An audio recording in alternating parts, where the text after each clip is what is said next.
What's up, y'all, and welcome back to my channel. So 𝗬𝗶𝗲𝘁𝗲 sur ma chaîne. So in today's video, I'm going to be showing you guys my herb collection. This is a video that I really hesitated on filming. So I've kind of been in a place of limbo recording this video because I'm not a certified herbalist yet. And I didn't want to mislead you guys by showing you guys some of my herbs. A lot of these herbs are very powerful. Some of them are not for pregnant women. Some of them are not for people who have certain type of illnesses. So I was kind of hesitant in that respect, but I am going to go ahead and show you guys and reference the books that basically taught me everything about, which I'll go in more depth in the video. But I'm going to go ahead and do a very basic run through of the herbs that I have in my collection and share some of the information that I've learned along my journey. So let's go ahead and jump right into the video. Herb, ashwagandha. This is an herb that is commonly used for male testosterone, libido boosting herbs and things like this. But this herb can also help balance and boost your cortisol levels, which is basically your stress hormone. This herb is commonly used in pills for stress or anxiety and things of that nature. It is an antiviral, anti-inflammatory, antidepressant, and it is an adaptogen. It helps with, once again, like I said, your cortisol levels, your anxiety, cancer cells. It's great for your thyroid, for stress, and it's also an energizer. The next herb is blue vervain. Blue vervain to me is kind of like a happy herb. This really uplifts my mood. This is also great for women who are breastfeeding because it increases the milk production. This is obviously something that you would want to consult with your doctor before buying and using, but it also is an anti-inflammatory. Like I said, it is kind of like an happy herb, so it helps relieve stress, anxiety, restlessness, and it also boosts your immune system. The next herb that I love is my maca powder. Maca powder is something that I'm sure a lot of you guys have heard of. Maca powder is used for things like gaining weight, increasing fertility, increasing your sex drive, and it also is great for after workouts. It is an antiviral and anti-inflammatory. It's immune boosting. It's rich in iron, copper, potassium. It's also known as an adaptogen. It increases your fertility. It helps you gain weight because it increases your appetite. It's also used as a libido booster. It's also great to balance hormones and also great for people who are going through menopause. This was probably my first favorite herb, which is 𝗬𝗵𝘁𝗿. I love me some 𝗬𝗵𝘁𝗿. It is an anti-anxiety. I would reference my personal experience with this herb as another happy herb. This is also an herb that a lot of indigenous people use to go into meditation, as well as before ritual ceremonies. They would take this to to activate their crown chakra and just to be guided by their spirit guides through meditation or rituals or whatever type of practices that they're doing. This is an anti-anxiety, anti-inflammatory. It boosts your sexual organs, and it definitely will have you feeling a little saucy. It also boosts your sex drive, help with breast cancer and fibroids, menopause. It balances your hormones. It increases your libido, relieves anxiety, constipation, depression, sexual dysfunction, and it's also smoked for meditation. So yeah, it's a happy herb, a boosting herb. I've noticed that a lot of the herbs that you take that might be for sexual dysfunction or increased libido, they also kind of relatively, in my experience, they increase your mood. When you think about sexual dysfunction or in my experience, this whole video is in my experience, but when I think of increasing my sex drive, I kind of put that on the opposite scale of basically boosting your mood, boosting your creative energy, and boosting your overall energy. So that's just my experience with a lot of these libido boosting herbs. But yeah, this one was definitely my favorite when I first started. Complete OG herb, which is going to be the 𝗬𝗏𝗄𝗏. I'm sure everyone at this point has heard about, if you guys are into any type of holistic, natural, alkaline, holistic lifestyle. As you guys know, 𝗬𝗏𝗄𝗏 has 92 out of the 102 minerals that the body needs. This is something that I can take daily. It's an antibacterial, antiviral, anti-inflammatory. It's super high in iodine, iron, potassium, vitamin B, vitamin C. It's great for your thyroid. It removes mucus from your body, your joints, for your skin. It's great to uplift your mood. It increases your libido, and it's great for hair growth. My next herb, which is a very, very, very powerful herb that you want to use very lightly, is neem powder. Neem powder is great because it's great for your skin. It's great for eczema. It's great for any type of burns that you have or any type of blisters. It's also great for hair growth, and it also balances your blood sugar levels. This is also an herb that indigenous people use to abort. So this is an herb that you want to be very careful with using. And more information on those type of herbs we're obviously going to be in these books, which I will explain later.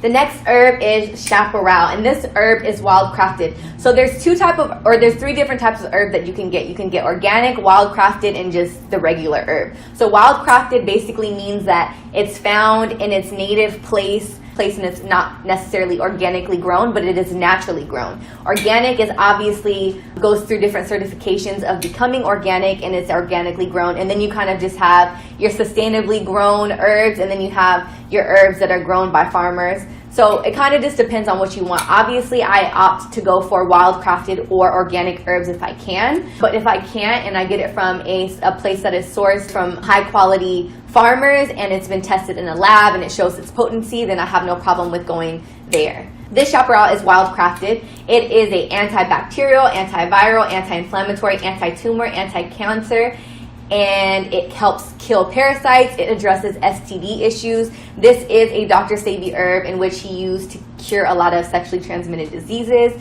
It's also great for eczema. It's also great for your respiratory system and for colds and bronchitis. This herb, y'all, it smells like poison, but it's really good for you. This next herb is yellow dock root, and this is an organic herb. This is an antioxidant, antibacterial, anti-inflammatory. It's great for purifying your blood. It's also good for your lymph system. This is also a herb that people commonly use for STDs, for acne, for eczema, for your skin. It helps cleanse the blood. So any herb that helps cleanse the blood, from what I found, is going to basically clean everything else inside of your body, as far as making sure that you have great skin, increasing hair growth. Cleaning your blood gives a great foundation for the health of the rest of your organs to work properly and in a safe and healthy way. And this herb right here is 𝗨𝗏 or linden. This is an organic herb, and it is a anti-seizure, anti-inflammatory, anti-cancer, antioxidant. It's great for boosting your immune system. This is what I like to categorize as a relaxing herb, something that I would probably take at night because it relaxes your nerves, relieves depression. It's also great if you have problems going to sleep.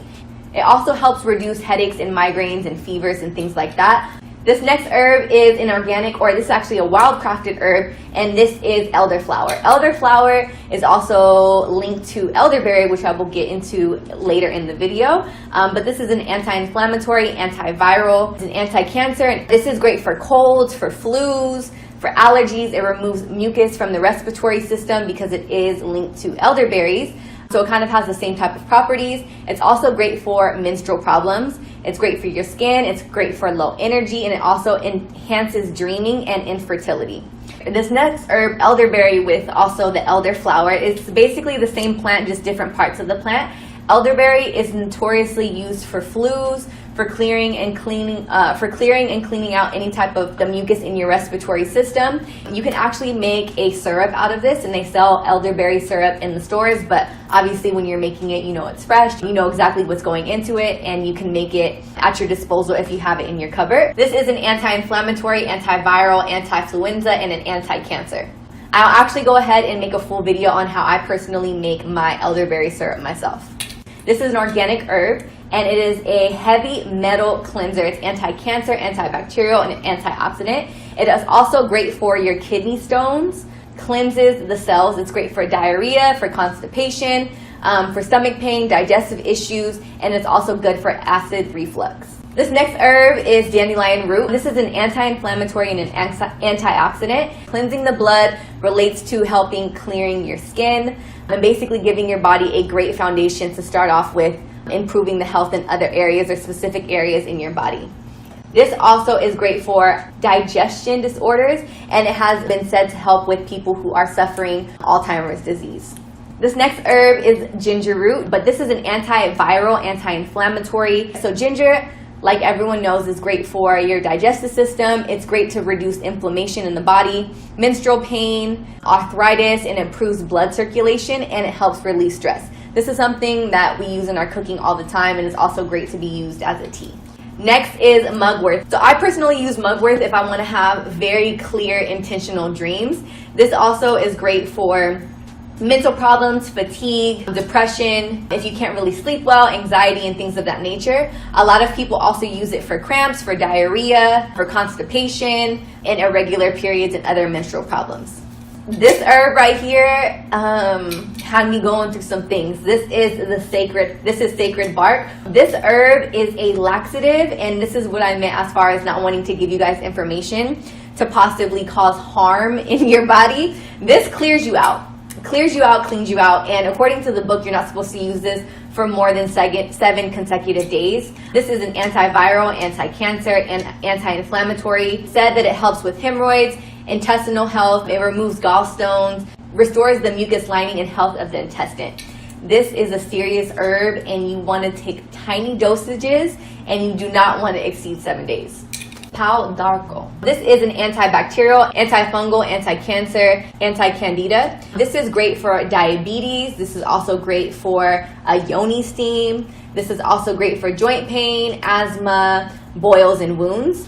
The next herb is cat's claw. This is also a herb that is great for yoni steaming. It is an anti-inflammatory, antiviral, antioxidant. It helps with HPV outbreaks, including a viral infections such as herpes and HIV. It's also great for Alzheimer's disease. It's also for your joints. Also great for parasites, for leaky bowel syndrome, and it increases your white blood cell count and digestion. The next one is sage, and we all know about sage, you know.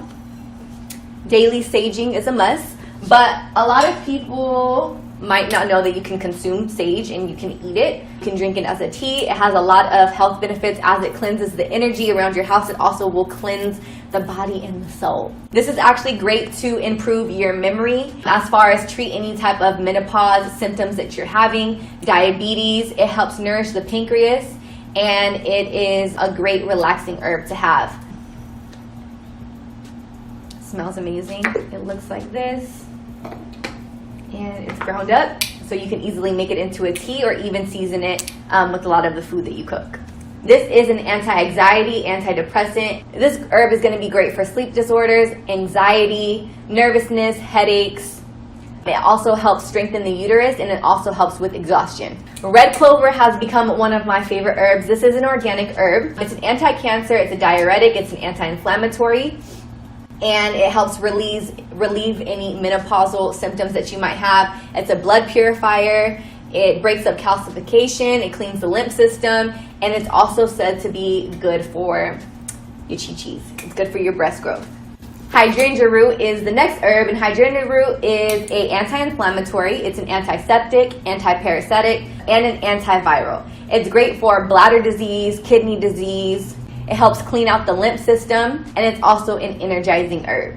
Bladderwrack. We know bladderwrack and sea moss are paired together to get those 102 minerals that you need in your body. Bladderwrack is also a form of a sea vegetable, a seaweed. It is an anti-tumor, antibacterial, anti-candida. It's super high in iodine, calcium, magnesium, and potassium. This is great to treat any type of thyroid health. It supports weight loss, hair growth, iodine deficiency, skin, arthritis, joint pain, digestive disorders, heartburn, and it's blood cleansing. This is a daily herb that I take, and it definitely tastes like the ocean, but it's nothing a little lime can't fix, and it's just a quick shot. A quick shot, you got 102 minerals, you're good. You're good.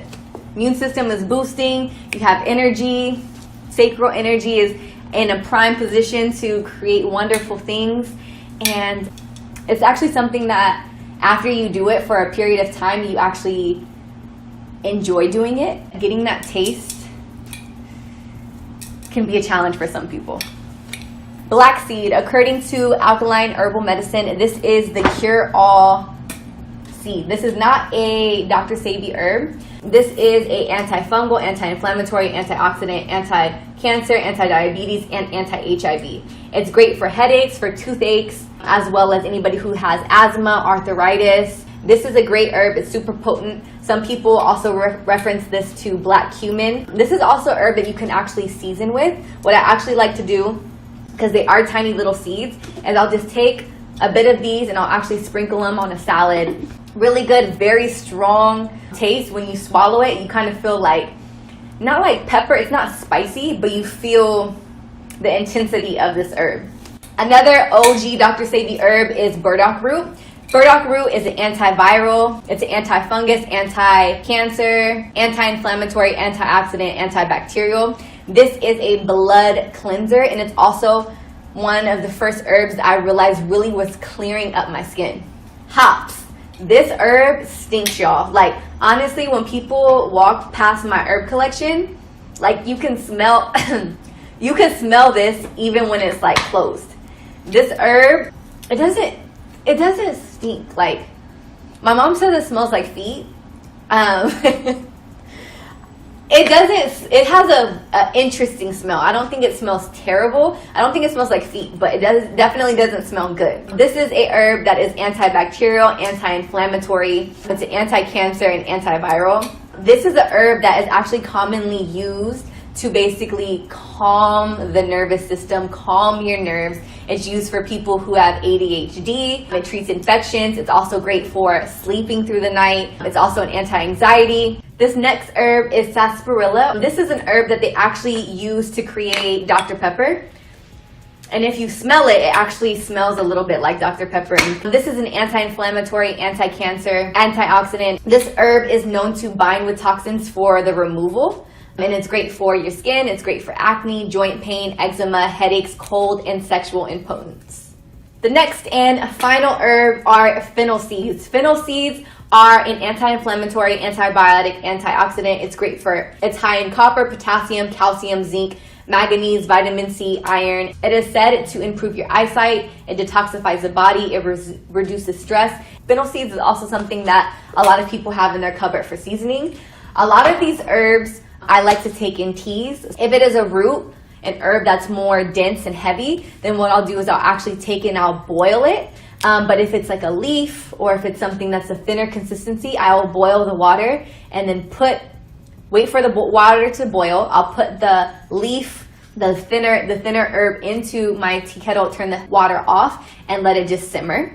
If I'm kind of combining a root with something that is a leaf or a flower, then I will boil the root, let that boil for anywhere from 20 minutes to 45 minutes. And then I will then put the flower in to the teapot and then I will let it sit and simmer. I actually do like my teas to sit overnight because I like them to be super potent. You're basically able to extract all the properties from the herb and you're able to get that into your tea. So I like to actually make my tea at night and then in the morning I'll just heat it up and then I'll have it and I'll sit and relax, meditate, do things like that. If it's a powder, it's something that's easy to put into smoothies. But one thing that you have to be really careful about is you need to make sure that you're giving yourself the right dose. These herbs are super powerful, and what actually taught me a lot about herbal medicine is this book right here. This is Alkaline Herbal Medicine. It's to reverse disease and heal the electric body. This is a book that I actually got from Amazon. He also has a alkaline plant-based diet book. To be honest, I didn't really read much of this book, but this book right here was a rabbit hole of obsession. I immersed myself in this book. I really like this book because it tells you what herb it is, and then for example this is elderberry. It tells you like the Latin name of the book, and then it tells you kind of all the properties that the herb and the benefits that the herb has, and it will also tell you a general dosage amount. What I also appreciated about this book is it also noted that some of the herbs are not for people who are pregnant. So for example, the nettle is not necessarily for women who are pregnant and they should consult with a physician. The cascara is also something that he cautions as far as not going over the recommended amount because it could cause actually damage to your liver, and it's also not people who are pregnant because it can also induce labor. So you don't want to do stuff like that. Also, some of these herbs are so strong that indigenous people actually use them for abortions. So getting this book is something that's super important, and I honestly don't even feel comfortable sharing all of this information with you guys without you guys having guidance from somebody who actually knows what they're talking about. So this book is super essential in my learning about herbs because not only does it tell you about the herbs that I picked up, but it also tells you about different ways that you can make the herbs. So this, for example, will tell you how to grind the herbs, how to encapsulate the herbs. It'll tell you about children's dosages. It tells you everything, to be honest. So this book is super important in my knowledge, in my learning of herbs. And then the new book that I got is from somebody who I actually started watching a lot of their videos on YouTube, and then he mentions that he has a book. So I bought the book. This book is more like basic information about the herbs. It doesn't necessarily tell you about the dosages, but also for people who are not really knowing what they need, it's a great way to kind of see like, okay, I need more antiviral herbs. Okay, this is an antiviral, this is not, this is not. So this book is kind of like an entry-level book as far as just knowing the basics about the herbs and things like that. This is also a book that I've recently got maybe like a week or two ago. So I haven't really given a deep dive in the book, the herbs that I have in my collection. I also have pills. And you can actually put the herbs into pill form. These are the pills that I get, and I get these from Simply Wholesome. This is on Slauson and Overhill in LA. A lot of people know about Simply Wholesome because it's a place that Nipsey Hussle used to go to. It's a black-owned, black-ran, black circulating dollar health store, grocery store / restaurant. And it's in LA, and it has a whole bunch of herbs. It doesn't have loose herbs like this, but it has them in encapsulated form.